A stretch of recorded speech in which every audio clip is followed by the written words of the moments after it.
puede retirar su acusación, también la Fiscalía dio prueba nueva, los jueces pueden estar de acuerdo o no, si están de acuerdo se sobresee el caso, si no están de acuerdo se eleva al fiscal supremo, hay principio de jerarquía en el Ministerio Público, como es el titular de la acción penal pública, hay un monopolio en la persecución pública y depende del fiscal supremo que dice, ¿no? Si él decide dar por finalizado el ejercicio de la acción penal, termina el caso. Él ordena al fiscal superior a que continúe la persecución penal, ¿no? Entonces, si el fiscal estima que en el juicio oral se ha probado la responsabilidad del acusado, entonces lo que va a pasar es que le toca el alegato de apertura al abogado del acusado y la última palabra la tiene el abogado del acusado. Después de eso, los jueces van a deliberar y van a poner la sentencia. Esa sentencia condenatoria o absolutoria puede ser objeto de recurso de apelación, hay segunda instancia. En la segunda instancia prima el tema del tanto apelatum cuanto devolutum, o sea, los poderes del órgano de segunda instancia están limitados a lo que es materia del recurso. Los agravios que cada parte pone son los que autorizan la competencia del órgano de segunda instancia, salvo que haya una nulidad absoluta. Se puede admitir prueba nueva en segunda instancia, prueba nueva, si es una sentencia, cualquiera que sea nueva, o sea, no que porque el abogado o el fiscal por su falta de diligencia no se dio cuenta de esa prueba, eso no es nuevo. Nuevo es porque no se pudo advertir, era materialmente imposible, y eso se produciría en segunda instancia, o cuando se trata de apelación de autos, solamente documentos. Con la decisión de segunda instancia, que en lo pertinente se siguen las reglas del juicio oral, que yo te acabo de decir, se confirma o se revoca o se declara nula la de primera instancia, y entonces el recurso de apelación se garantiza siempre que sean sentencias autofinales, y posteriormente podría ser que haya un recurso de casación. Como te decía, nosotros no somos un Estado federal y por lo tanto tenemos 34 Cortes Superiores de Justicia, ahí se garantiza la instancia plural, o sea, la revisión del juicio de hecho y derecho, y excepcionalmente pueden plantear un recurso de casación a la Corte Suprema.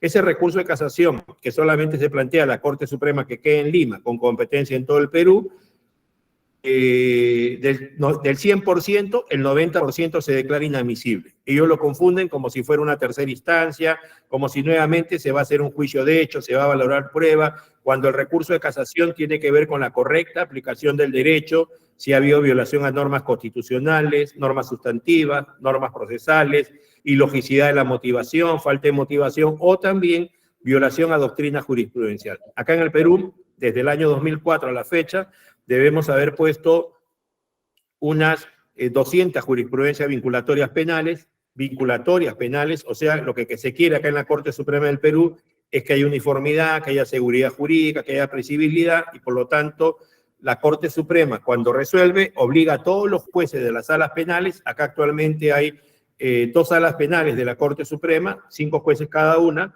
tiene que haber la votación 4 para que haya resolución. Si hay 3-2, hay discordia, se llama un cuarto, pero también para altos funcionarios de la República hay una sala penal especial que hace juicio oral y hay un juez de la investigación preparatoria que se encarga de resolver los autos que correspondan, prisiones preventivas, tutela de derechos, cuando se trata de presidente de la República, ministros, congresistas, jueces supremos, fiscales supremos, jueces superiores, fiscales superiores.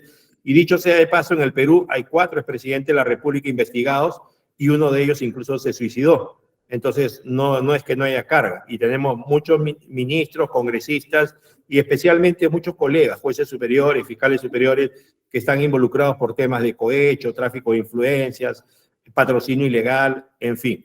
Entonces, esta es una visión general, Hernán. Yo creo que en ese marco ya tú puedes explicarnos, ayudarnos, orientarnos sobre cómo es el tema de la justicia federal, y después de los tiempos que tú estimes, podemos hacer otra retroalimentación y así yo puedo sacarte el jugo y podemos aprender mucho de cómo es el proceso penal federal. Muchas gracias, más bien, por tu predisposición y de colaborar gratuitamente, Hernán. A tus órdenes.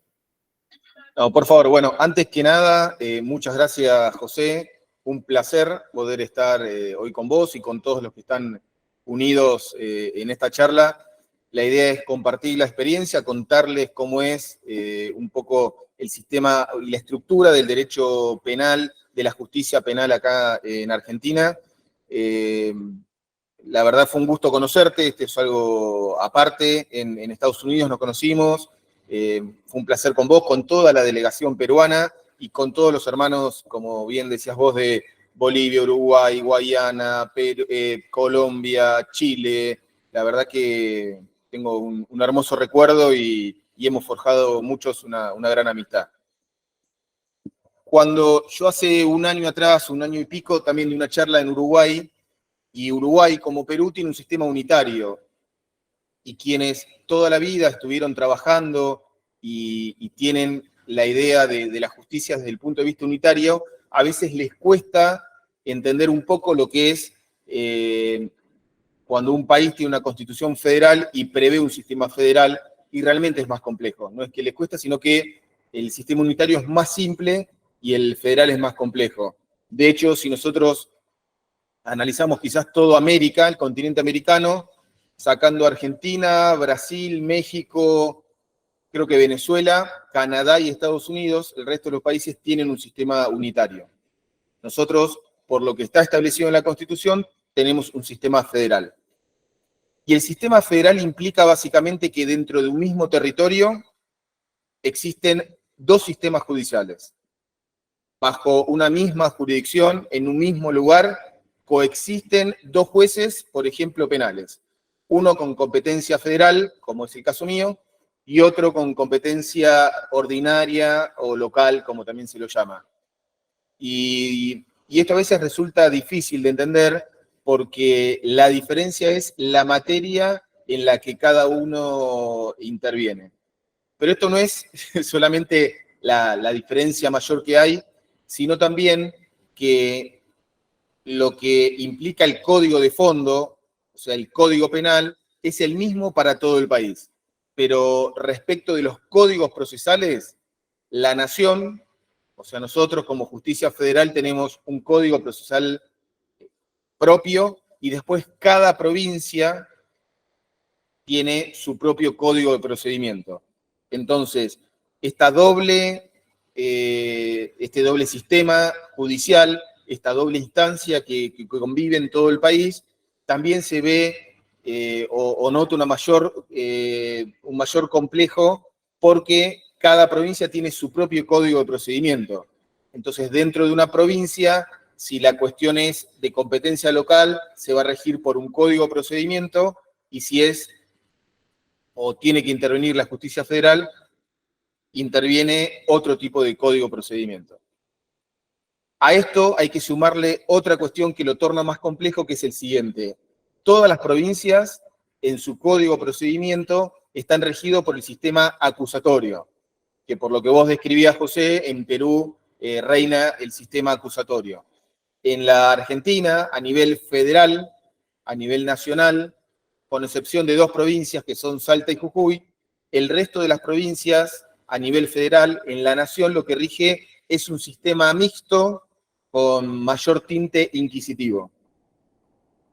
Como todos sabemos, en un sistema mixto, en un sistema inquisitivo, en el juez está concentrado un poder quizás desmedido. Yo creo que un sistema acusatorio es un sistema más justo, en donde el fiscal investiga, presenta el caso, la defensa ejerce justamente todos los actos de defensa, y el juez, totalmente despojado de cualquier carga subjetiva, decide si tiene razón la fiscalía al momento de acusar o, por el contrario, la defensa. Nosotros en el sistema federal, en el sistema nacional, el Código Procesal Penal de la Nación es, como dije antes, un sistema mixto con grandes tintes inquisitivos, y ahí el juez es el director del proceso, el juez es quien lleva adelante la investigación, salvo que decida delegar la investigación en el fiscal.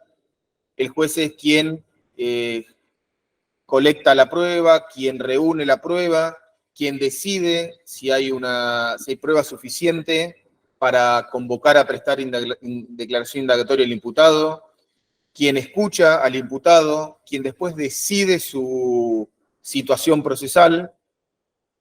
En el caso que resuelva su autoprocesamiento, después decide la elevación a juicio oral.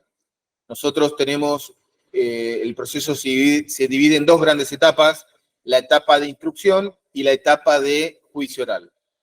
La etapa de instrucción la lleva adelante el juez, y una vez que la eleva a la etapa de juicio oral, hay un tribunal donde 3 jueces van a llevar adelante el juicio oral y público, y en donde van a aplicar una sentencia que puede ser acusatoria, o puede ser condenatoria, o puede ser absolutoria.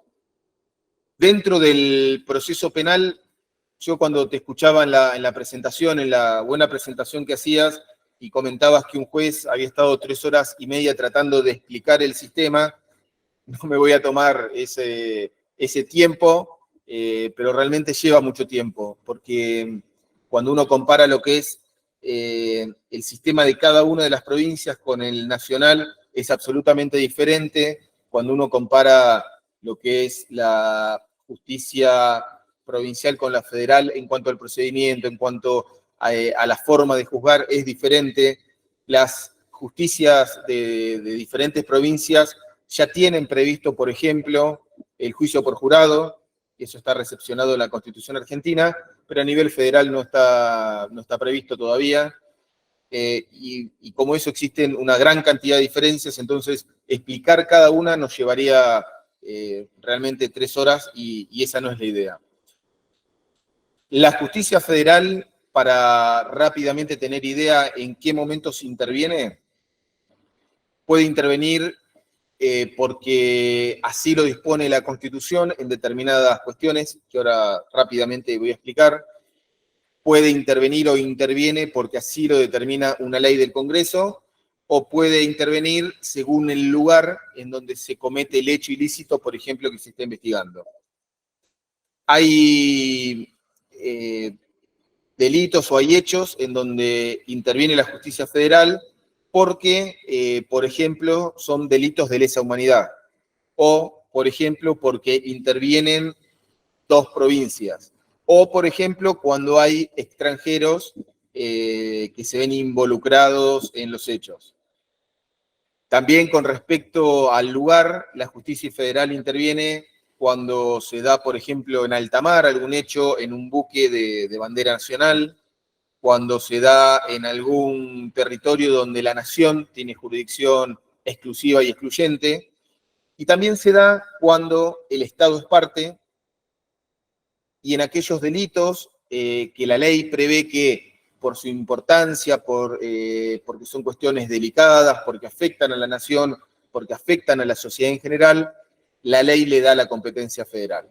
Por ejemplo, los delitos aduaneros, por ejemplo, los delitos de narcotráfico, por ejemplo, la trata de personas, el contrabando, los delitos tributarios, los delitos penal cambiarios. Son delitos que el legislador entendió que se afecta de una manera realmente importante a la sociedad, a la nación, entonces se le da competencia federal. También cuando, según las personas, esto es, sean ofendidos o ofendan, sean imputados o sean querellantes, si estas personas pertenecen al Estado Nacional, también interviene la justicia federal. Por eso las causas de, por ejemplo, corrupción, las causas de malversación de caudales públicos, cuando los fondos públicos son de la nación, en todas estas situaciones interviene la justicia federal. La justicia federal es una justicia de excepción, es una justicia que se entiende que tiene mayores recursos que la justicia local en cuanto a los recursos humanos, en cuanto a los recursos materiales, en cuanto a los recursos económicos. Entonces se le atribuyen y se le exigen y se le ponen en su conocimiento delitos que trascienden lo que es el interés particular, que afectan a la nación, y por eso ahí es donde interviene la justicia federal. El rol del fiscal, como uno puede rápidamente advertir, es un rol muy acotado. Salvo que el juez disponga la delegación de la investigación y la ponga en cabeza del fiscal, pero si no, el fiscal en lo que es este proceso penal federal, este proceso penal nacional, tiene una actuación mucho más acotada que la que tiene en Perú y en muchos otros lugares donde hay un sistema unitario, pero además de eso lo tiene muy acotado porque tenemos, como dije antes, un sistema mixto con tintes inquisitivos realmente muy fuertes. El fiscal puede apelar, puede proponer alguna medida, pero no mucho más que eso. Quien tiene la centralidad en todo el proceso penal es el juez. Nosotros también tenemos, como tienen en Perú, y por un mandato constitucional, la Constitución argentina exige, por ejemplo, y por lo menos, una doble instancia. Actualmente la estructura del Poder Judicial, desde el punto de vista penal, está conformado por los juzgados de primera instancia, que es en donde se lleva adelante toda la investigación. El superior de este juez es la Cámara Federal de donde sea, de donde corresponda jurisdiccionalmente. Cuando una de las partes o alguna de las partes tiene algún agravio que es irreparable, puede presentar, por ejemplo, un recurso de apelación, y quien conoce y revisa lo que hizo el juez de primera instancia es la Cámara Federal de Apelaciones. Por sobre la Cámara Federal de Apelaciones se encuentra la Cámara de Casación Federal, que es el superior a la Cámara de Apelaciones, y también es el superior de los tribunales orales, y finalmente el máximo órgano jurisdiccional de revisión, el órgano jurisdiccional más alto que tenemos en nuestro país, es la Corte Suprema de Justicia de la Nación. En las provincias tienen un sistema y una estructura en ese sentido muy parecida. Hay juzgados de primera instancia, están los fiscales, las unidades fiscales en donde se lleva adelante la investigación, después hay una cámara de apelaciones, generalmente hay cámaras de casación también penal, y después están los superiores tribunales de justicia, que es la autoridad máxima en cada provincia. Nuestra Constitución argentina prevé que todo el poder que no esté delegado al gobierno central, al Poder Ejecutivo central, no le es delegado al gobierno central y lo reservan las provincias. Por eso cada provincia dispone cómo es su estructura judicial, dispone cómo es su código de procedimiento, y tenemos esta diferencia. Solamente aquellas causas que lleguen al superior tribunal pueden terminar en la Corte Suprema de Justicia de la Nación cuando se demuestre la afectación a una garantía constitucional. Únicamente ahí puede conocer la Corte Suprema, y conoce la Corte Suprema para decidir y finalmente hacer un pronunciamiento respecto del conflicto que le dio intervención. Pero salvo que se dé esa cuestión puntual, después los supremos tribunales de cada provincia son autónomos y es la última instancia en cada provincia. Hay una cuestión para destacar también, que en la Argentina los jueces somos elegidos por el presidente. El presidente elige a un candidato dentro de una terna, y esta terna es el producto, es lo que queda a lo largo de un proceso realmente muy largo que se lleva adelante por otro organismo absolutamente independiente que se llama Consejo de la Magistratura. Cuando uno se postula para un cargo, para un juzgado, tiene que presentarse a un concurso público que es realmente muy, muy largo, en donde se lleva adelante en el Consejo de la Magistratura. Este consejo lo que hace, una de sus funciones es proponerle una terna al Poder Ejecutivo. Dentro del proceso de selección de magistrados, tal como lo hice yo, lo hicieron todos los jueces que fueron nombrados desde el año 1994 en adelante, que es a partir de cuando comenzó a funcionar el Consejo de la Magistratura, a raíz de la modificación que se hizo a la Constitución Nacional. Básicamente se juntan los antecedentes de los candidatos, esto es la trayectoria en el Poder Judicial o como abogado de la matrícula, se toma en cuenta las publicaciones, se toma en cuenta la carrera docente en las diferentes universidades, se toma en cuenta las exposiciones que haya hecho, las disertaciones, y cualquier otro antecedente que sea de valor y que esté directamente relacionado con la función que uno va a desempeñar. Y fundamentalmente se toma un examen escrito y después no es un examen, pero es una exposición oral frente al Consejo de la Magistratura. De los puntajes que se obtienen de todas estas instancias, se hace una lista en donde se conforma un orden de mérito. Los que quedan en los primeros 3 lugares conforman la terna. Esta terna es elevada al Poder Ejecutivo Nacional y de esas 3 personas, el presidente de la Nación elige a una. Esa persona que es elegida por el presidente remite el pliego, remite el nombre de esa persona con todos sus antecedentes al Congreso.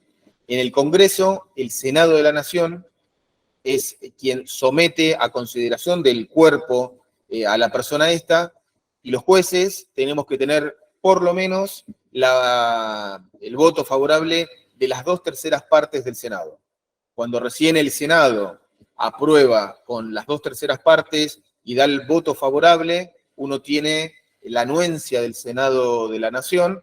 Ese pliego, una vez que las 2/3 partes del Senado votó la aprobación de ese pliego, vuelve al Poder Ejecutivo y ahí es donde el presidente de la Nación dicta, elabora el decreto nombrando, designando a la persona como juez, se publica en el boletín oficial y a partir de ahí ya el juez, la persona es considerada juez y asume en el juzgado. Otra cuestión que también tenemos una diferencia muy grande con Perú y con muchos países, y no solo por lo que José nos instruyó a todos en la introducción, sino también por las cosas que hemos charlado en Estados Unidos y hemos comparado los sistemas, y que creo que es valioso destacarlo, es cómo es el sistema cuando investigamos, por ejemplo, a un presidente, algún miembro de la Corte Suprema, algún juez, algún legislador. Nosotros en la Argentina, por ejemplo, en el fuero federal, en el fuero nacional, no tenemos ninguna necesidad de pedir antes una autorización. Si alguna persona denuncia, por ejemplo, al presidente, a un vicepresidente, como actualmente y mediáticamente se conoce, tanto los jueces como los fiscales podemos llevar adelante una investigación sin necesidad de tener ninguna autorización previa de parte del Congreso. Los jueces llevamos adelante una investigación, podemos convocar a prestar declaración indagatoria a, por ejemplo, un presidente, un vicepresidente, algún miembro del Supremo Tribunal, algún diputado, algún senador. De eso no tenemos ningún inconveniente. Se lo puede procesar, se puede dictar el auto de procesamiento, tampoco hay ningún inconveniente. Se puede elevar la causa a juicio oral, se puede llevar adelante todo el proceso del juicio oral, el debate, e inclusive el tribunal oral puede dictar una condena. Hasta ahí no hay ningún tipo de problema. En donde sí se requiere un proceso especial, que ahora lo voy a explicar muy brevemente, es si el juez considera que corresponde dictar, por ejemplo, una prisión preventiva, o si el tribunal oral, al momento de dictar la condena, también dice que esa condena tiene que ser de cumplimiento efectivo. La inmunidad que tienen los legisladores, los miembros del Poder Ejecutivo Nacional, sea el presidente o el vicepresidente, y también los jueces, la inmunidad tiene que ver con la inmunidad de arresto. Previo a que se lleve o se efectivice esta privación ilegítima de la libertad, en el caso del presidente, el vicepresidente, los legisladores, los miembros del Superior Tribunal, de la Corte Suprema o el Procurador General de la Nación, se tiene que llevar adelante un proceso parlamentario para que se le quite esos fueros y ahí sí puede hacerse efectiva la detención. Con los jueces pasa lo mismo, pero este proceso no es en el ámbito legislativo, sino que este proceso se lleva adelante en el Consejo de la Magistratura. En el caso de los jueces, en el Consejo hay una comisión que es de acusación y otra comisión que es en donde se lleva adelante el jury, lo que se conoce comúnmente como juicio político. Y el resultado de esto es hacer lugar o no a el desafuero. Una vez que el Consejo de la Magistratura, habiendo suspendido al juez, lo desafuera o lo saca de su cargo, recién ahí la justicia puede hacer efectivo la detención. Y con respecto a lo que es el presidente de la Nación, el vicepresidente, legisladores, miembros de la Corte Suprema o el Procurador General, en ese contexto, la Cámara de Diputados es quien acusa y la Cámara de Senadores es quien lleva adelante este juicio, que va a tener por resultado justamente exactamente lo mismo.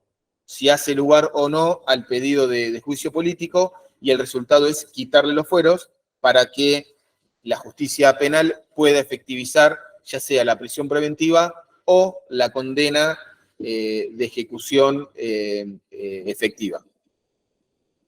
Esto es un poco y muy por arriba las diferencias que destacan y que enmarcan lo que es el proceso en la Argentina y el proceso en Perú y en, creo yo, la gran parte de América Latina y de todo el continente americano. Nosotros actualmente en el país tenemos, hay un juicio contra la actual vicepresidenta en donde se ha dictado una condena y es algo que mediáticamente ha tenido una trascendencia realmente importante, justamente por la significancia que tiene y actualmente se está a la espera de estos procesos. También se ha iniciado un juicio político, el Poder Ejecutivo Nacional ha solicitado un juicio político a todos los miembros de la Corte y actualmente hay una comisión de la Cámara de Diputados que está llevando adelante este trabajo previo en la comisión, en donde se está escuchando a testigos, se está pidiendo informes para eventualmente hacer una formal acusación y quien va a tener que resolver después este pedido de acusación es el Senado. A nivel legislativo, lo que es necesario, lo que requiere y está establecido en la Constitución es que para suspender, destituir y sacar los fueros de cualquier legislador, del presidente, del vicepresidente, son las 2/3 partes. Se requiere una mayoría especial, porque es tan importante y tan fundamental la decisión y afecta a todo el sistema de una manera tan importante que se requiere una mayoría especial, con lo cual es necesario en todos estos casos precisamente una mayoría especial, que es las 2/3 partes de los votos de las personas. También para someter a votación o para habilitar este tipo de sesión se requiere el quórum, como para que se pueda llevar adelante este tipo de sesión legislativa. Volviendo por ahí a la faz más judicial, yo les decía que justamente en la Argentina, en el fuero federal, nacional, el proceso penal se divide en dos grandes etapas. El primero, que es la parte de instrucción, que está caracterizado por ser estrictamente escrito, salvo algunas cuestiones que son de índole oral, pero la característica más importante que es todo escrito, el proceso es escrito.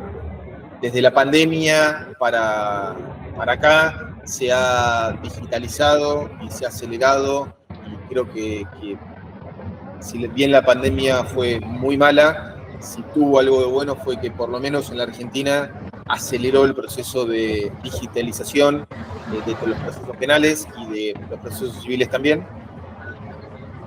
Y una vez que la causa es elevado al tribunal oral, esta etapa, al contrario de lo que sucede en la etapa de instrucción, sí está caracterizada por la oralidad. existe un proceso previo cuando se lleva adelante el debate oral, que es por escrito, pero la gran parte de todo el proceso de juicio es justamente oral, en donde las partes están presentes, la contradicción entre cada una de las partes se materializa, la inmediatez entre los jueces, los fiscales, la defensa, la parte querellante, y esa contradicción lo torna realmente rico, y esa confrontación, esa contradicción y esa inmediatez hace que las garantías justamente constitucionales que rigen nuestro proceso se vean realmente más que exaltadas, y como proceso final, como el final natural de ese proceso, como dije antes, va a terminar con la sentencia, que puede ser condenatoria o absolutoria. También tenemos, al igual que en Perú, algunas otras alternativas de solución quizás diferentes en el proceso penal para dar fin a un proceso. Puede haber un sobreseimiento cuando, previa a todo esto, el juez llega a la convicción que la persona no cometió el delito, que no participó, que no estaba, o que, por ejemplo, prescribió, entre otras circunstancias que hay que tener en cuenta. También existen otras alternativas diferentes para solucionar conflictos de menor cuantía, como por ejemplo la reparación económica de determinados delitos, la probation. Existe también otros institutos que cada vez se están utilizando con mayor frecuencia y sirven un poco para descongestionar el sistema judicial argentino, que entiendo, como pasa seguramente en toda Latinoamérica y probablemente en el mundo, se va saturando cada vez más por la inflación penal y porque, bueno, todos los procesos gubernamentales van echando mano a la justicia, van echando mano al derecho penal como quizás un método de solucionar conflictos o de tratar de las soluciones, y esta inflación penal lo que hace es repercutir de una manera por ahí no muy buena a todo el proceso penal, resiente toda la estructura del Poder Judicial y hace que los juzgados, los tribunales y las fiscalías estemos abarrotados de trabajo, y eso conspira muchas veces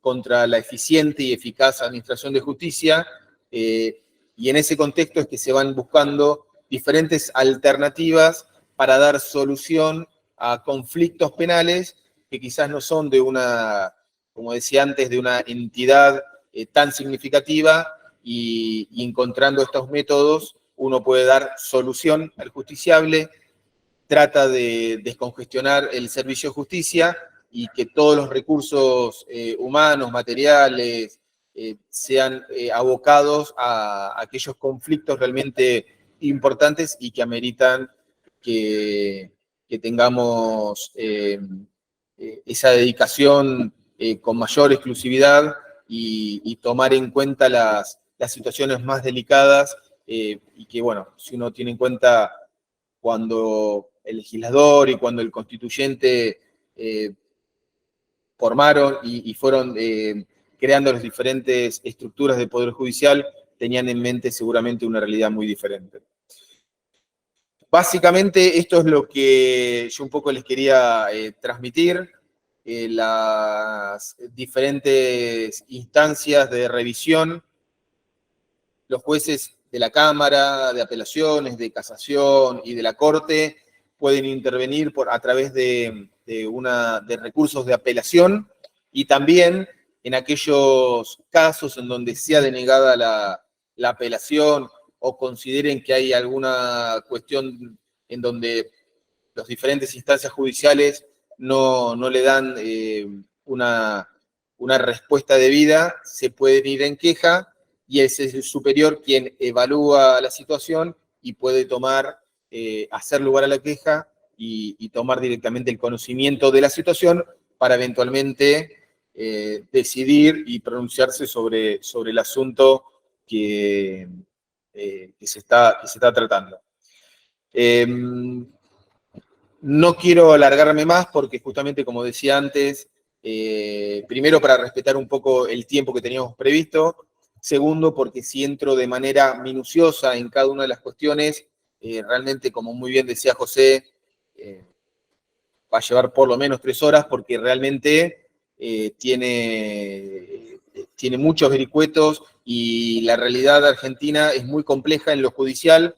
A veces pienso que los argentinos somos complejos y realmente complicamos las cosas porque cuando uno ve las realidades judiciales y estructurales de otro país son mucho más simples y en esto creo que cuanto más simple es más eficiente. Así que bueno, dejo abierto para cualquier comentario, Sí. obviamente, de José, que es Ya, el Hernán, claro que moderador, sí. y Muchas después, gracias bueno, más bien cualquier por pregunta.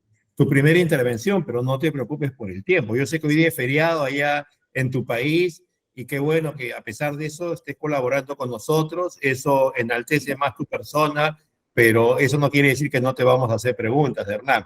Número uno, en tu país hay un instituto que se llama INESIC, Instituto de Estudios de Ciencias Penales, cuyo presidente fue Alberto Binder. Alberto Binder ha sido el gran reformador de todos los países, procesal penal de todos los países en Latinoamérica, Centroamérica, y entonces el tema es que en algunas provincias de tu país se está instalando el tema del jurado popular. Lo que te iba a preguntar es, a nivel de la justicia penal federal, ¿se prevé alguna reforma del proceso penal que tú nos has dado o se va a mantener? Esa sería la primera pregunta, y después vienen otras, por favor. Sí, como vos decías, realmente el doctor Binder es una eminencia. Yo sé que vos lo has ponderado, en la Argentina también lo consideramos como realmente una eminencia. Algo que no tiene que ver con esto, en la Argentina hoy es feriado y además ayer fueron las elecciones presidenciales, eh, ganó Javier Milei, que es un poco la oposición al gobierno actual, y no solo eso, sino que tiene una mirada diametralmente opuesta a lo que se venía haciendo en el país. Entonces está el país un poco revolucionado. La mitad del país está contento, eufórico, la otra mitad no. Entonces estamos viviendo momentos, como sucede siempre, supongo, cuando hay una elección presidencial y cambia o gana la elección alguien totalmente opuesto. En el país estamos un poco revolucionados en ese sentido. Muchos muy felices, muchos muy preocupados. Y a nivel provincial, como muy bien decías vos, sí, se prevé el jurado popular.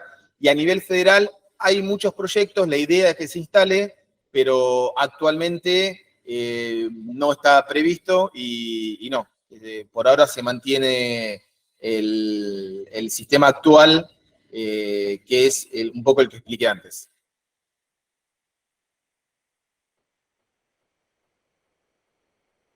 Indicaste que hay un proceso de selección para ser juez federal.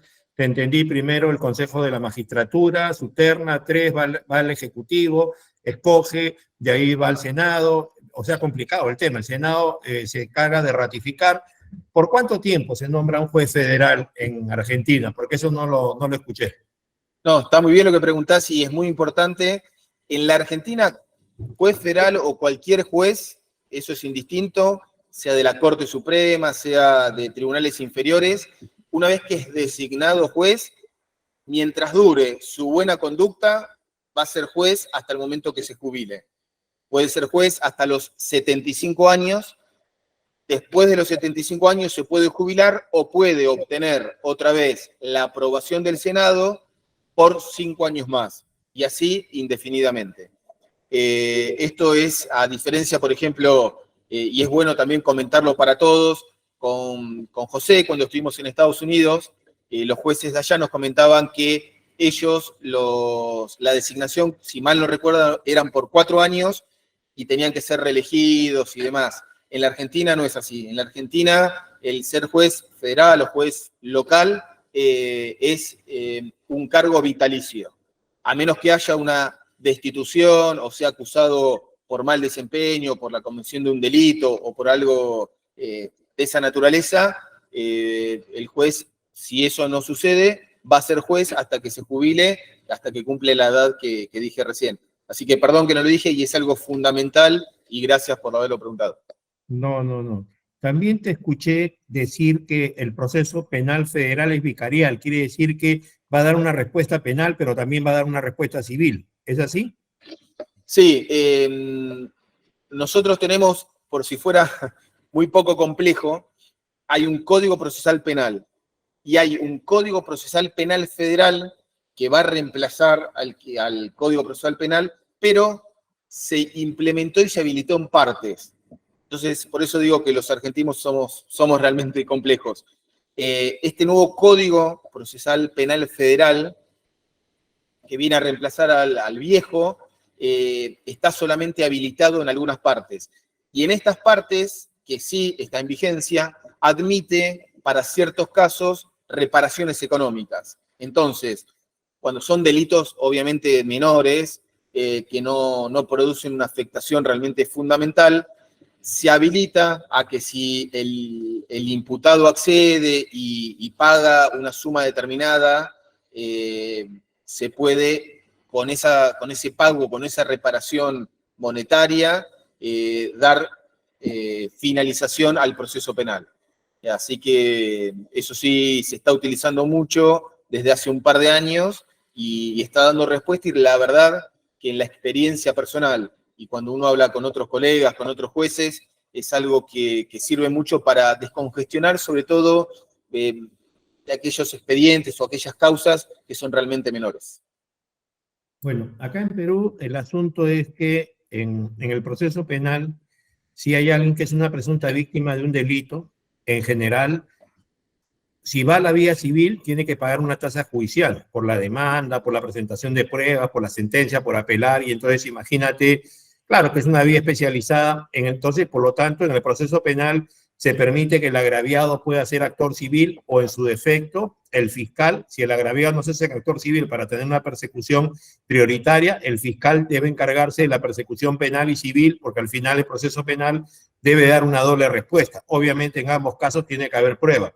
Yo te he escuchado decir que en algunos procesos nada más hay respuesta civil. O sea, ¿de qué va a depender? ¿De que el agraviado lo exija, de que el fiscal lo exija? Porque quiere decir que cuando no va a haber respuesta civil en el proceso penal es porque el agraviado se va a ir a la vía civil a plantear una indemnización. ¿Cómo es la cosa? Sí, voy a tratar de hacerlo sintético. Nosotros tenemos obviamente la cuestión civil, en donde el agraviado puede pedir una reparación monetaria por cualquier afectación que tuvo. Eso en nuestro sistema es exactamente igual a lo que vos referías. Pero, por ejemplo, en aquellos casos menores en donde no hay una víctima que sea una persona, sino que la víctima es el Estado. Por ejemplo, durante la pandemia, el presidente había dictado un decreto en el que había un aislamiento por el tema de la pandemia, nadie podía salir a la calle. Y se imponía una pena, era un tipo penal. Cuando alguien era sorprendido en la calle, caminando, cuando, por ejemplo, en plena pandemia que no se podía salir del domicilio de uno, se formaba una causa penal. En ese caso concreto no había una víctima, una persona particular afectada, sino que el afectado era el Estado. Entonces, imagínate, por lo menos en la Argentina, estuvimos casi 2 años con restringidos y metidos en las casas porque no podíamos salir. Entonces llegó un momento en donde la ciudadanía comenzó a salir y se violaba muy frecuentemente este decreto. Esto ocasionó que se empezaran a formar muchísimas causas penales, y una de las alternativas que se fue encontrando para dar una solución es que las personas imputadas pagaban un dinero determinado como reparación por el daño ocasionado. Particularmente yo todo ese dinero lo destiné a los hospitales públicos para que les sirviera también para afrontar ese momento tan delicado y tan importante que afrontó el mundo entero. Y en esos casos particulares era donde se le podía dar, a través de una reparación económica, finalización a un proceso penal. Pero no había una persona, un particular afectado, sino que el afectado era el Estado, era la sociedad. Estamos hablando de intereses difusos en todo caso. Pero qué bueno lo que indicas. Ahora, También hablaste tú de fórmula de simplificación procesal penal. Entonces, acá para delitos de bagatela, pero no creo que un juez federal vea delitos de bagatela, o sea, delitos de poca pena, que el mínimo legal no supere los 2 años, hay principio de oportunidad de acuerdo reparatorio, pero para cualquier delito hay terminación anticipada del proceso, lo que quiere decir que durante la investigación preparatoria, ustedes seguramente tienen instrucción, porque el juez federal es instructor, si el imputado con su abogado renuncia a que el proceso continúe y se verifica eso, puede haber una rebaja de pena de 1/6 parte. Y si es al comienzo del juicio oral, se llama conclusión anticipada del debate o conformidad del acusado con la acusación, la rebaja de la pena puede ser de 1/7 parte. Pero también tenemos justamente en los casos graves, tú ves casos graves y acá tenemos una Corte Nacional que ve los casos graves con competencia nacional, son crimen organizado, entonces tenemos también, se presenta mucho la figura de la colaboración eficaz. ¿Cómo es en vuestro país, por favor? Sí, acá nosotros tenemos un proceso que es el juicio abreviado, en donde el imputado admite la culpabilidad y se puede llegar a alguna reducción de la pena. Pero sí, fundamentalmente en el fuero federal, porque realmente es donde investigamos los delitos realmente importantes, por ejemplo, narcotráfico, nosotros tenemos la figura, por ejemplo, el arrepentido, en donde algún imputado, si brinda información o algún elemento probatorio realmente importante que sirva para que la investigación se profundice, que sirva para dar con por ahí sospechosos o personas involucradas de su mismo nivel o más. Esto se tiene en cuenta y al momento en el que el tribunal oral dicta una sentencia, es tenido en cuenta y justamente se le rebaja la pena que le habría cabido si no hubiese prestado esa colaboración. Entonces nosotros en ese sentido sí tenemos exactamente el mismo sistema, es muy utilizado, es una de las herramientas que tenemos los jueces para poder investigar y llevar adelante este tipo de causas tan complejas y tan difíciles como es, por ejemplo, investigar el narcotráfico, investigar la trata de personas, el contrabando. Son investigaciones realmente complejas porque a nadie puede escaparle que las organizaciones criminales, que hoy en día son transnacionales, tienen un armado de logística, de recursos humanos, materiales, económicos realmente muy grande. Entonces, una de las herramientas es esa. También tenemos el testigo protegido. Cuando alguien quiere testificar, se le puede reservar la identidad y puede aportar datos, y muchísimas otras figuras, como el agente encubierto, el agente provocador, si bien tiene algunas críticas constitucionales, pero bueno, son diferentes herramientas con las que contamos los jueces federales principalmente para poder investigar estos delitos tan complejos y tan difíciles, y mucho más herramientas que esas no tenemos, porque hoy en día la cuestión de la tecnología es tan importante que hace que las escuchas telefónicas prácticamente ya no tengan sentido y no hay muchas más herramientas. Entonces es una herramienta fundamental. Como tú eres juez instructor federal, la pregunta es, en toda Latinoamérica, Centroamérica, creo que no hay justicia federal. Entonces, todas las reformas lo que han hecho es que el fiscal sea el que se encargue de dirigir la investigación preparatoria con su brazo operativo, la policía. Y acabas de hablar de técnicas especiales de investigación. En el caso de los demás países, el fiscal es el que va a coordinar estas técnicas especiales de investigación, que son las que tú has dicho, ¿no? Agente encubierto, agente especial, remesa controlada, intervenciones telefónicas, etc., etc. En tu caso, ¿cómo es? Trabajan para ti. Tú coordinas con ellos. ¿Cómo es la cosa? ¿Ves, por favor? Exactamente. Como nosotros tenemos un sistema federal, también hay fuerzas federales y fuerzas locales. Las fuerzas federales en la Argentina son la Policía Federal, la Prefectura, la Gendarmería y la Policía de Seguridad Aeroportuaria. Y después cada provincia tiene su policía local. En el marco de una investigación, soy yo el que decido con qué o con quién de estas fuerzas voy a investigar.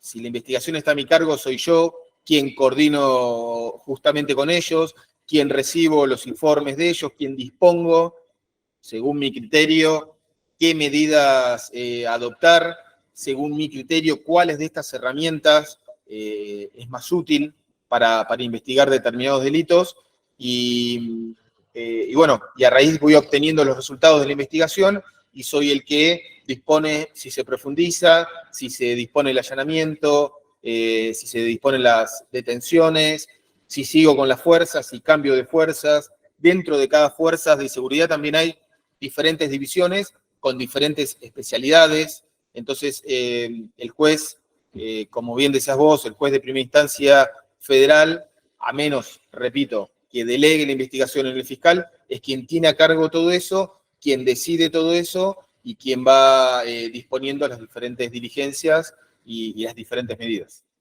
O sea, es posible que tú delegues al fiscal que él se encargue de los actos de investigación, y si, Sí. si el fiscal no quiere aceptarlo, porque no es independiente, no es autónomo el Ministerio Público del Poder Judicial. ¿Cómo se maneja la estructura federal, por favor? Sí, el Ministerio Público Fiscal es totalmente independiente. Tiene un procurador general, un fiscal general sería, que está a la altura jerárquica de la Corte Suprema, y es una estructura totalmente independiente. Pero el fiscal no puede negarse a la delegación que yo le diga. Si yo dispongo que la investigación va a estar en cabeza del fiscal, quien lleva adelante la investigación es el fiscal y no puede negarse. Ahora, cuando yo le delego la investigación, el fiscal ahí sí es absolutamente independiente. Quien es el director de la investigación es él, y quien dispone absolutamente todo es él. En ese caso, sí se asemeja a lo que es un sistema acusatorio. Pero bueno, esa decisión queda en cabeza del juez federal o el juez nacional de primera instancia, ¿no? Es quien decide en cada caso si él asume la investigación o si por el contrario se la delega al fiscal, y el fiscal sí no puede decir que no, pero una vez que asume la investigación es absolutamente independiente, libre, autónomo para disponer lo que crea y considere oportuno. ¿Y de qué depende que el juez federal decida que el señor fiscal se encargue de esto? ¿Por qué no él y por qué el fiscal? ¿Hay alguna motivación, alguna explicación constitucional, legal, para evitar que pueda haber subjetividades? La verdad es que está muy bien tu pregunta, José, y la única realidad es que es discrecional del juez. El juez ni siquiera tiene que dar ninguna explicación y tampoco tiene que ser motivado, no tiene que dar alguna argumentación de por qué asume la investigación o la delega al fiscal. El Código Procesal dispone que el juez, por un simple decreto, le delega la investigación y listo. Es una medida jurisdiccional que no es apelable y es discrecional del juez. Ya, dime, ¿y las partes cómo reaccionan? ¿Esto en algún momento podría haber un habeas corpus, un amparo? ¿Esto ha llegado a la Corte Suprema, al TC? Por otro lado, te iba a preguntar, ¿en la Corte Suprema, para casos federales, es una sola Corte Suprema para todo el país, o hay una Corte Suprema para casos federales, y la jurisprudencia que emite es vinculatoria para todos los jueces argentinos, o se pueden apartar en la jurisprudencia? En fin, por favor, gracias. Sí, la Corte Suprema es el órgano superior de lo que es la justicia nacional y federal. Ahí terminan, es el órgano último, el órgano más alto que tenemos a nivel nacional y federal. Y después, cada una de las provincias tiene su supremo tribunal. Eso por un lado. Por otro lado, me preguntabas si hay una corte... No, si es vinculatoria, la sí es jurisprudencia de vinculatorio, la es Corte importante. Suprema. Si bien lo que diga la Corte es sumamente importante, porque uno lógicamente puede pensar que si la Corte sobre un tema ya tiene una jurisprudencia dictada, aunque yo disponga lo contrario, por las apelaciones va a llegar a ese superior tribunal, a la Corte Suprema, y va a dictar lo mismo. Entonces, lógicamente uno toma a los precedentes de la Corte como como algo vinculatorio. Pero hay un fallo, si mal no recuerdo, San Lorenzo, en donde se cuestionó esta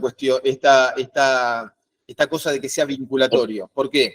Porque si lo que dicte la Corte Suprema es vinculatorio para el resto de los jueces no seríamos independientes. Nosotros ya esa independencia que caracteriza, por ejemplo, por lo menos acá en nuestro país, a los jueces, se vería afectada. Entonces, lo que se busca es que el juez sea realmente independiente. Ahora, uno tiene que, por una cuestión de seguridad jurídica, y es el trabajo que yo hago habitualmente, lo que trato de hacer es ver qué dicen los tribunales superiores.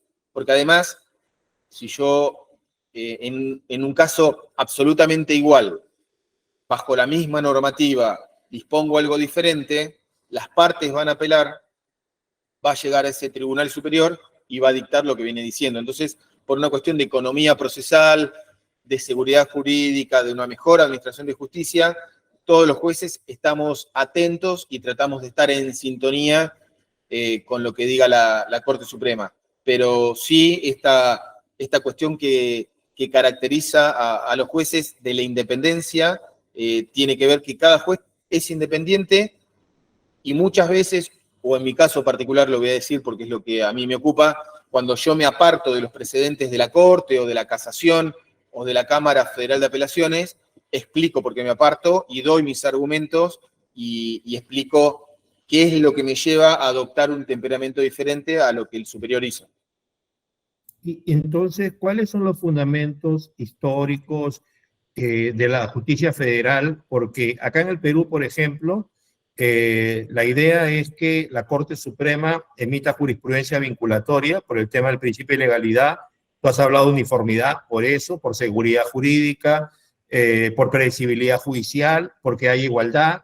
Entonces, si son casos iguales, debería resolverse igualmente. Si son casos diferentes, el juez de la etapa anterior indica que es diferente y se puede apartar de la jurisprudencia. Fíjate acá que si son casos iguales y el juez se aparta y no da una motivación racional, incluso es causal de destitución en el Perú. Es falta grave porque la idea es que por el principio de legalidad, y acá somos cerca de 6.000 jueces, y que cada juez no haga lo que cree que debe hacer. Está bien, nadie se mete con su independencia, nadie se mete con su autonomía, y peor todavía si un juez en casos parecidos ha resuelto A y en otro caso ha resuelto Z, porque también podría ser un tema de corrupción, no solamente que él tenga amnesia, sino podría haber un tema de corrupción. Entonces, por eso te preguntaba, ¿no? Sí, en eso... Sí, te escucho. Sí, perdón que te interrumpí, pero en eso sí es muy importante, sobre todo lo que vos decías, que un mismo juez, frente a situaciones similares, parecidas, falle de la misma manera. Eso creo que es fundamental, hace a la seguridad jurídica, hace a la sana crítica, a la íntima convicción de cada uno, hace a dar previsibilidad. No puede un juez, acá pasa lo mismo, si un juez se aparta de lo que él mismo dijo, tiene que explicar fundamentalmente por qué se aparta. Y no se puede apartar porque sí. Al explicar el por qué, tiene que quedar debidamente demostrado que o hubo situaciones diferentes, o una cuestión fáctica o jurídica que lo llevó a apartarse. Pero como muy bien vos decías, puede haber, si no, se puede interpretar que hay una cuestión de corrupción, una cuestión de favoritismo o directamente de mal desempeño, de no tener presente lo que el mismo juez ha decidido en otras situaciones. En ese caso sí es exactamente lo mismo y puede ser acá también una causal de mal desempeño, que es una de las cosas que puede llevar al jury y a ser destituido el juez. Entonces, si no hay un titular de la persecución penal, que sería el Ministerio Público, el juez federal puede abrir instrucción de oficio. ¿Cómo toma conocimiento el juez federal de los casos? A partir, si es así, abre instrucción de oficio que notifica al fiscal para que intervenga de la manera que estime, de repente también al agraviado. ¿Cómo es este tema, Hernán, por favor? Sí, de oficio, el juez, hubo fallos de la Corte en donde la Corte ha sido muy clara que el juez de oficio no puede investigar. Ahora, una vez que el Ministerio Público Fiscal, una vez que el fiscal impulsa la acción, ya ahí el juez puede seguir investigando y puede hacer lo que crea conveniente y lo que quiera en el marco de la causa. Ante una denuncia, yo no puedo investigar, sino lo que yo hago es correrle vista al fiscal para que el fiscal, que es el titular de la acción pública, requiera la instrucción, impulse la acción. Sin ese impulso, sin ese requerimiento de instrucción, yo de oficio no puedo investigar. Esto es algo que está previsto legalmente y que la Corte Suprema se ha encargado de ratificar.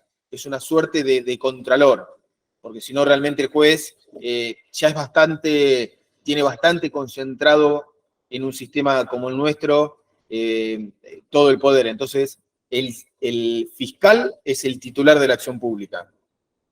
Y algo más, si el fiscal solicita, por ejemplo, desestimar la acción porque cree que no hay motivos para investigar, siendo él el titular de la acción pública, si su requerimiento es sustanciado, lógico, es congruente, el juez no puede sino hacer lugar a lo que dice el fiscal.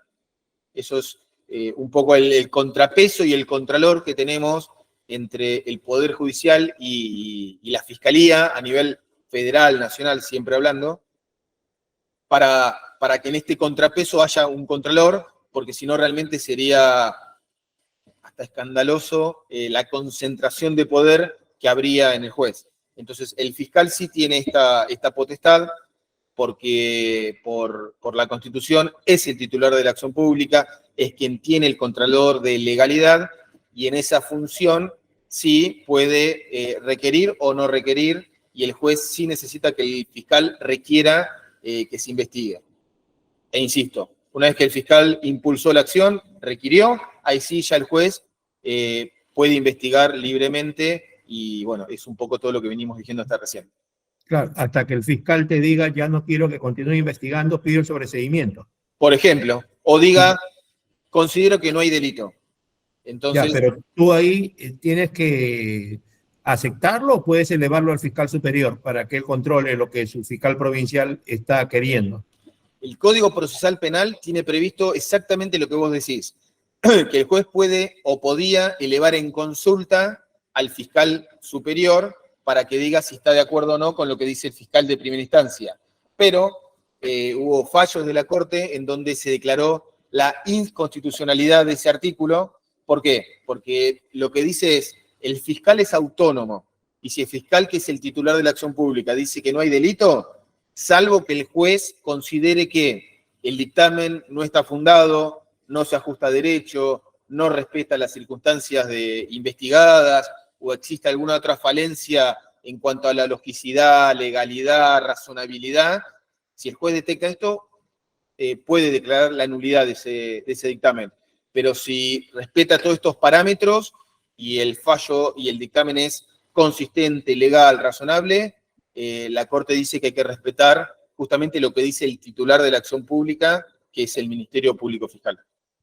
Excelente. Tenemos dos compañeras queridas que han estado con nosotros en Ilea Roswell, que quieren intervenir. Vamos a darle el pase a Gaby García Villagómez en primer lugar y después a Griselda Amarile Vargas Porcellú. Por favor, si podrían acompañarnos con su cámara prendida y hacer uso de la palabra como estimo. Muchas gracias por acompañarnos. Gaby García Villagómez y Griselda Amariles Vargas Porcellú. Por favor.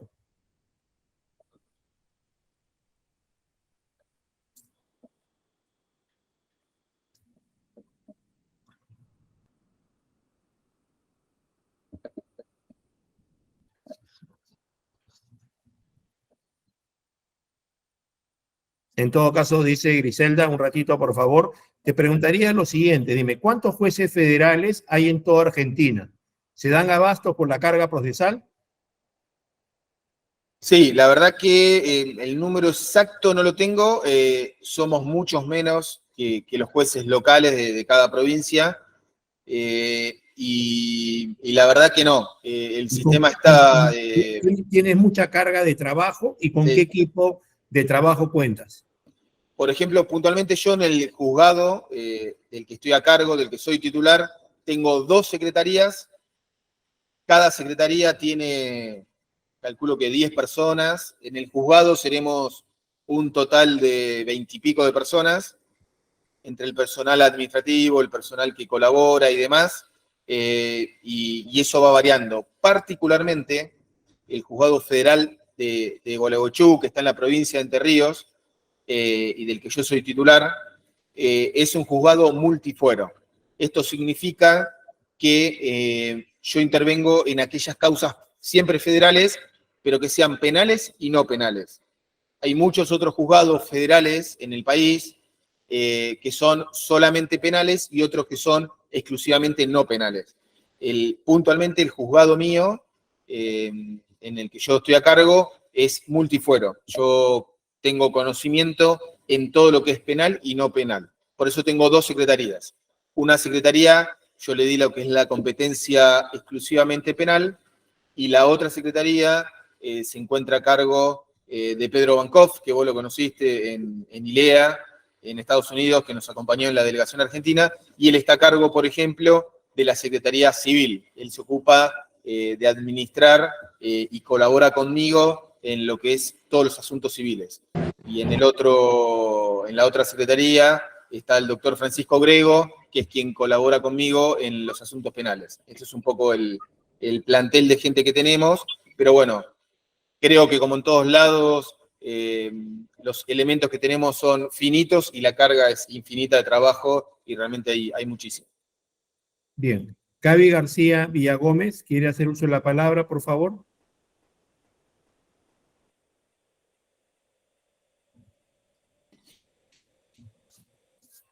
Dime, en los temas de medidas de coerción personal, ¿cómo están ustedes? O sea, ¿cuándo se impone una prisión preventiva? El 100% de tus casos, por favor, ¿cuántos tienen prisión preventiva? ¿Cuántos tienen otra clase de medida de coerción personal?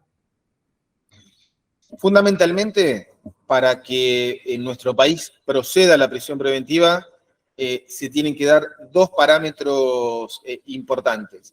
Hasta hace unos cuantos años, se tenía solo en cuenta la gravedad de la pena.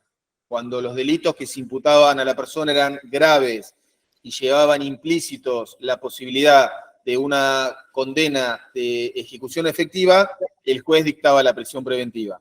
Hoy en día eso fue declarado inconstitucional por la Corte Suprema y los jueces, para dictar la prisión preventiva, tenemos que tener en cuenta 2 parámetros. Uno es el peligro de fuga, realmente corroborar que haya un peligro de fuga, y el otro es el peligro de entorpecimiento de la investigación. Yo, si tengo que dictar una prisión preventiva, tengo que analizar estos 2 factores. Tengo que demostrar que si la persona está en libertad, se puede profugar, o por el contrario, si no se profuga, tengo que demostrar y explicar por qué estoy convencido que si la persona se encuentra en libertad, puede entorpecer la investigación.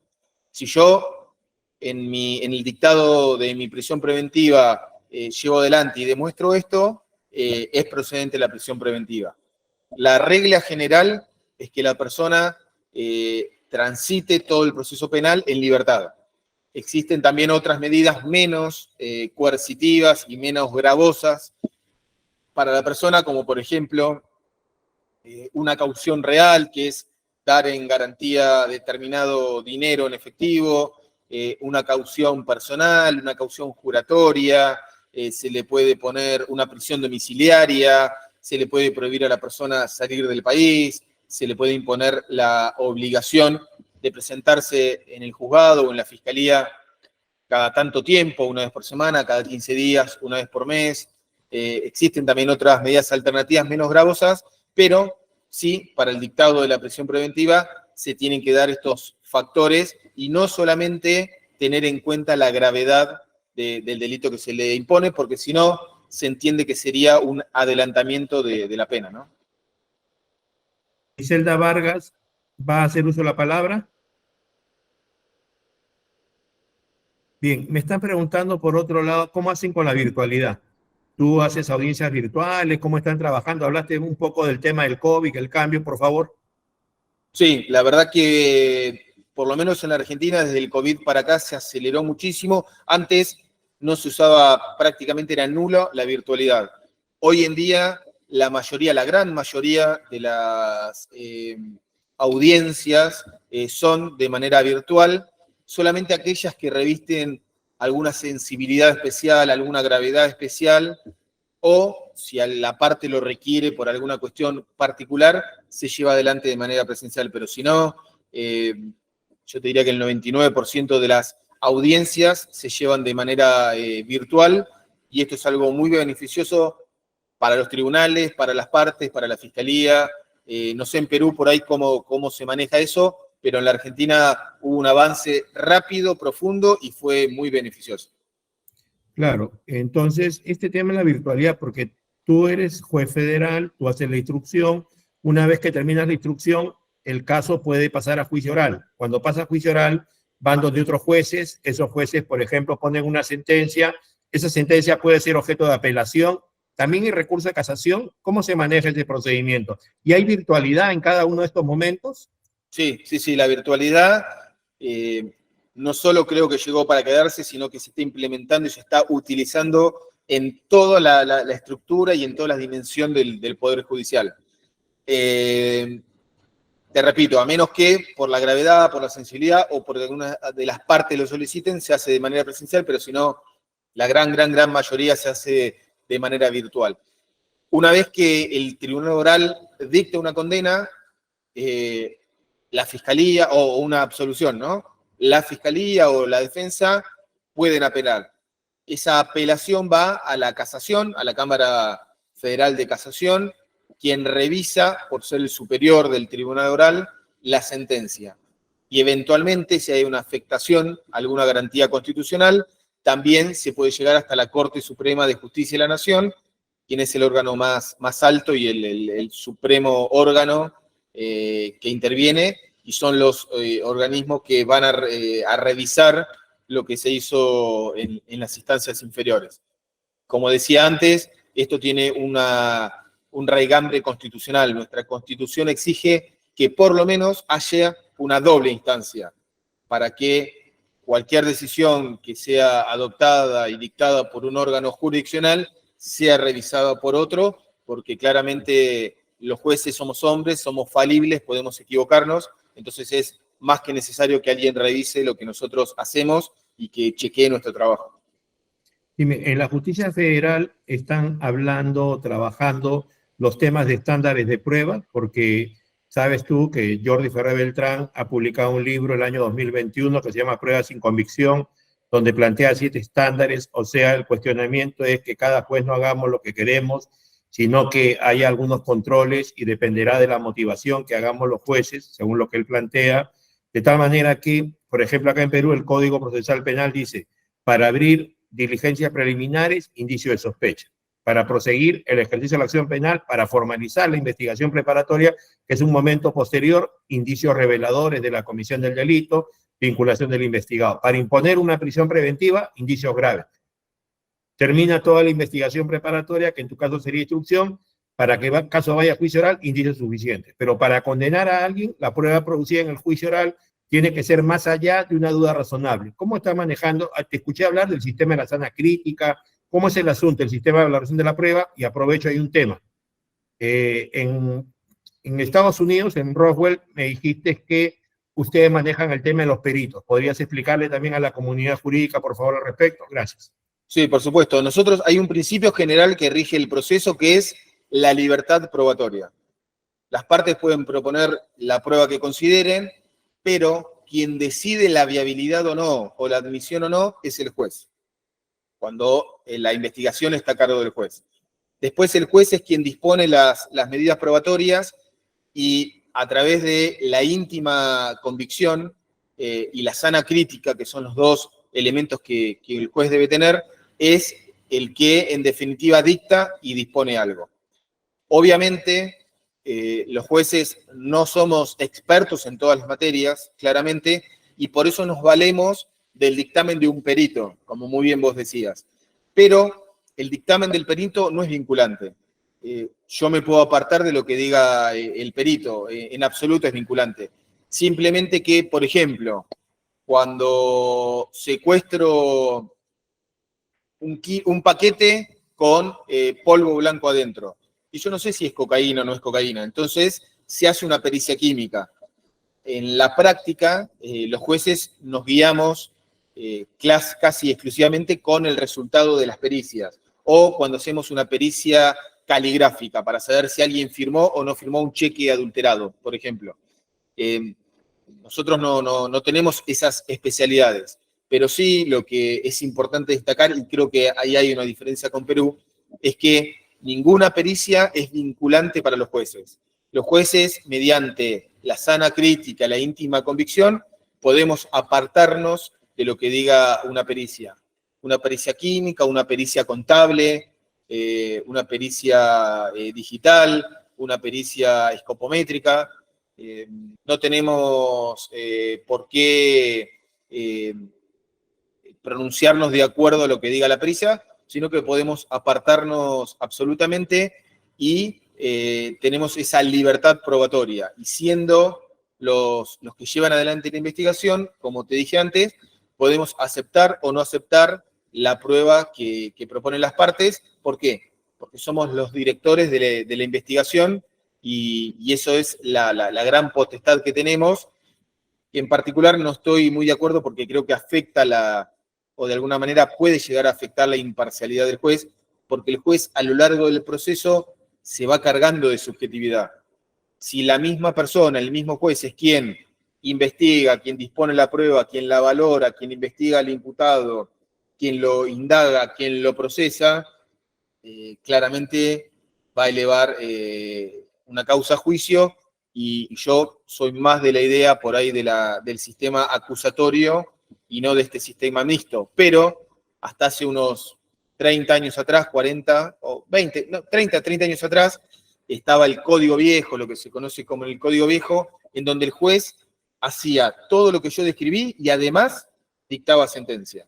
Entonces era algo absolutamente casi escandaloso, porque claramente un juez que llevaba adelante toda esta actividad probatoria y procesal, cuando dictaba una sentencia siempre era condenatoria. Hoy en día está dividido lo que es la parte de instrucción de la parte de juicio oral, pero bueno, también en lo que es a la prueba, si viene uno por sentido común, como bien decías vos, y por criterio, trata que la prueba científica, la prueba pericial, responda a estándares realmente objetivos y serios, porque hace la contundencia de la prueba. También yo personalmente busco que quienes llevan adelante las pericias sea gente destacada y reconocida. Y algo que hablábamos en Roswell con vos allá en Estados Unidos, era que, por ejemplo, los peritos oficiales, contadores, caligráficos, forenses, pertenecen y están en el área de la Corte Suprema. No pertenecen al Ministerio Público Fiscal, sino que quien es el superior es la Corte Suprema, y es la Corte Suprema quien, por ejemplo, dispone el pago de sus sueldos, quien dispone cuánta gente hay en cada uno de las oficinas en donde trabajan los peritos, y están en el marco, sí, de la Corte Suprema.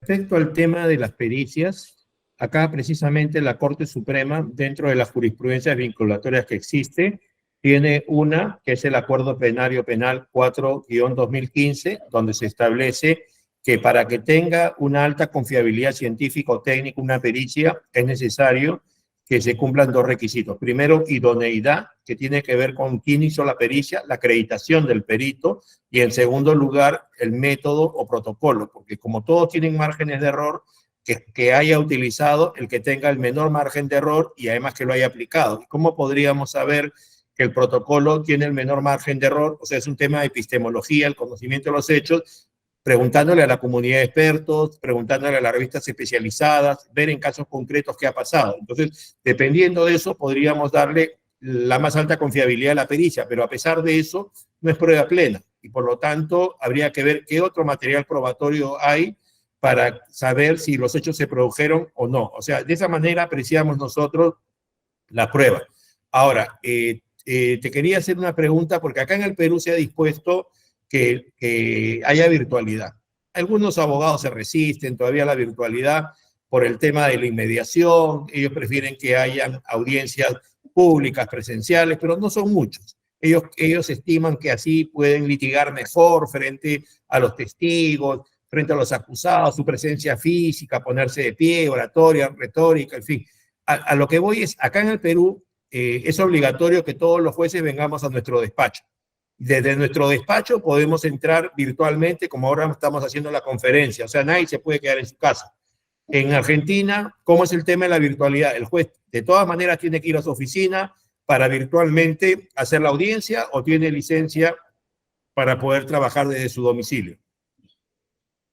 Yo particularmente vengo todos los días y estoy porque me encuentro más cómodo, tengo el material de estudio, tengo acceso al sistema mucho más rápido que de mi casa, me siento más cómodo en cuanto a recibir, por ejemplo, a los miembros de la Fuerza de Seguridad que están haciendo investigaciones. Entonces yo por una cuestión particular vengo. Yo sé que hay muchos jueces que prácticamente manejan desde la casa y desde que se instauró la virtualidad, tanto en las audiencias como a través del sistema electrónico que tenemos para manejar los expedientes, muchísimos jueces, muchísimos fiscales trabajan desde la casa y van quizás una vez, 2 veces por semana a sus oficinas en los juzgados o en las fiscalías. Prácticamente en la Argentina, entiendo que en el resto del mundo también, pero en la Argentina, desde que está la virtualidad, desde que se maneja todo a través de los sistemas electrónicos, ya prácticamente en los tribunales no se ven abogados caminando por los pasillos. Antes de la virtualidad, antes de la pandemia era algo muy común ver los pasillos de tribunales llenos de abogados, hoy en día no, y se está llevando adelante de esta manera en donde cada vez hay menos gente que concurre quizás a sus oficinas y se trabaja mucho desde la casa. Y algo que yo no quiero dejar pasar por alto con respecto a la pericia, que me parece fundamental, y comparto con vos tu visión de lo importante que es una pericia en un proceso penal, es que cuando yo designo un perito oficial, las partes tienen derecho a designar un perito de parte para que conjuntamente con el perito oficial realicen la pericia. El perito oficial va a elaborar un dictamen y los peritos de parte pueden adherir o pueden hacer su propio dictamen en donde explican por qué se apartan, por ejemplo, de lo que diga el perito oficial. Pero no solo eso. Suponte que las partes no han designado un perito de parte y solamente la pericia lo hizo un perito oficial. Cuando yo recibo ese dictamen del perito oficial, tengo que notificar a las partes de la conclusión de esa pericia para que las partes puedan hacer revisar esa pericia por parte de otros especialistas de parte. Y una vez que yo leo el dictamen y analizo todo, es donde decido, por ejemplo, a quién le doy la razón, a quién no, qué decido o qué dejo de decidir en función de la sana crítica y la íntima convicción de lo que leo en el proceder de los dictámenes de los peritos, ¿no? Excelente, doctor Hernán Sergio Viri, juez federal en Argentina, profesor en la Universidad de Buenos Aires, UBA, Universidad Católica de Salta, Universidad San Martín, Universidad de Morón, entre otras públicas y privadas, autor de varias publicaciones jurídicas, especialización en Derecho Penal y magistratura. Excelente la exposición, la absolución de preguntas. Perdona que haya hecho tantas preguntas, pero la idea es que tú eres el experto y lo que queremos es saber lo máximo que se pueda sobre la justicia penal federal. En este momento, a nombre de la Escuela de Formación de Auxiliares Jurisdiccionales que yo dirijo, te estoy haciendo entrega de un certificado por tu magnífica exposición, que la voy a enviar terminando la conferencia a tu correo, a tu WhatsApp, para que tú le puedas dar el uso que estimes. Reitero mi agradecimiento. Tenemos 457 personas que nos están viendo y después seguramente nos van a ver mucho más. Importante capacitación y será hasta una próxima oportunidad. Buenas tardes. Por favor, muchas gracias a vos por la invitación, a todos por participar y quedo absolutamente a disposición, José, tuya y de todos los hermanos peruanos y de todos los hermanos que nos están viendo para lo que sean. Y bueno, espero verte, José, pronto personalmente, siempre es un gusto enorme. Un saludo Claro, muy grande.